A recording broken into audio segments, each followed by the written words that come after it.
கர்நாடகாவில் பெண் கடத்தல் வழக்கில் கைதான டி ரேவண்ணாவை 3 நாட்கள் காவல்துறை காவலில் விசாரிக்க நீதிமன்றம் அனுமதி வழங்கியுள்ளது. கர்நாடகாவில் பிரஜ்வல் ரேவண்ணாவின் பாலியல் வழக்கு பெரும் பரபரப்பை ஏற்படுத்தியுள்ள நிலையில், பாலியல் வன்கொடுமை செய்யப்பட்ட வீட்டு பணிப்பெண்ணை கடத்திய வழக்கில் முன்னாள் பிரதமர் தேவகவுடாவின் மகனும் சட்டப்பேரவை உறுப்பினருமான டி ரேவண்ணா கடந்த சனிக்கிழமை கைது செய்யப்பட்டார். பாலியல் வழக்கில் ரேவண்ணாவின் மகனும் ஹாசன் நாடாளுமன்ற உறுப்பினருமான பிரஜ்வல் ரேவண்ணா மீதும் வழக்கு பதிவு செய்யப்பட்டுள்ளது.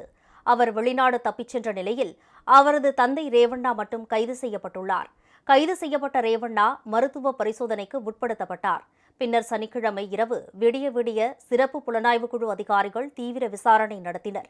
ஞாயிற்றுக்கிழமையான நேற்று நீதிமன்றம் விடுமுறை என்பதால் நேற்று இரவு கோரமங்கலாவில் உள்ள பெங்களூரு நீதிமன்ற நீதிபதி ரவீந்திரா வீட்டில் அவரை அதிகாரிகள் முன்னிலைப்படுத்தினர்.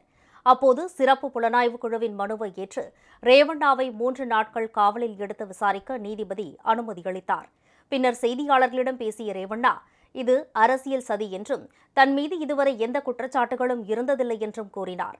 இதனிடையே பாதிக்கப்பட்ட பெண்கள் புகார் செய்ய வசதியாக உதவி எண்களை சிறப்பு புலனாய்வு காவல்துறையினர் வெளியிட்டுள்ளனர்.